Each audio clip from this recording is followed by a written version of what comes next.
So let's talk about some of the misconceptions of ecstatic dance. So, number one, that it's only for experienced dancers. Well, the reality is that ecstatic dance is for everyone, regardless of your dance experience. There is no right or wrong way to move, and it's not about technique or performance or choreography. It's a free form practice where each person is just encouraged to express themselves in your own unique way. So number two is that it's just a party or clubbing. Well, the reality of this is while ecstatic dance does involve music and movement, it's not about partying or socializing in the traditional sense. The focus is more on personal exploration, self-expression and connecting with your inner self rather than external entertainment or social interactions. Misconception number three is that it's associated with a specific religion or spirituality.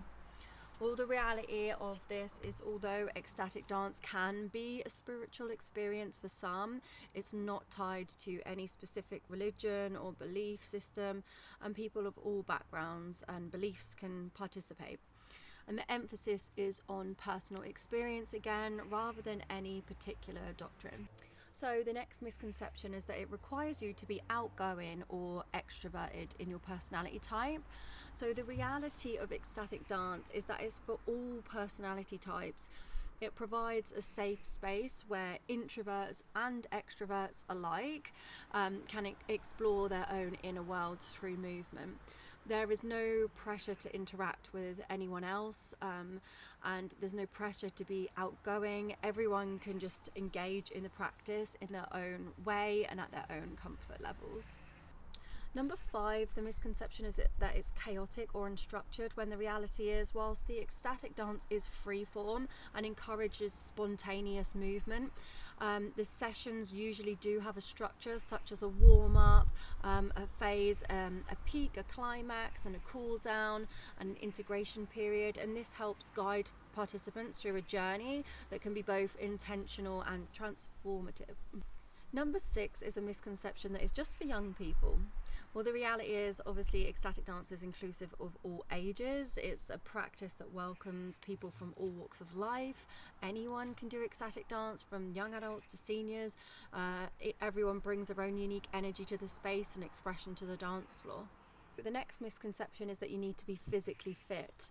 Whilst you will get physically fit by doing ecstatic dance, the reality is that ecstatic dance is adaptable to all levels of physical ability. So participants are encouraged to move in whatever way feels comfortable for them, whether that's vigorous dance or just gentle swaying. It's just more about connecting with your body and not pushing it beyond its limits and what's comfortable. Number eight is a misconception that it's drug or alcohol fueled. Well, actually the reality of ecstatic dance is that it's typically drug and alcohol free, because we're creating a space where participants can connect with their bodies and their emotions in a clear and natural way, and a natural state. So the emphasis is on actually achieving like a natural high through movement, through music and through connection, rather than using external substances. Number nine is that everybody knows each other. Well, this is false. Most people that attend these dances actually do come alone, as it's a very personal and inner experience. And whilst the events do build up a community and connection, most people do come alone to dance with their own intention. So these are some of the misconceptions that can sometimes deter people from trying ecstatic dance, but the practice is truly about personal expression and connection and liberation, welcoming anyone who wants to explore movement in a safe and supportive environment.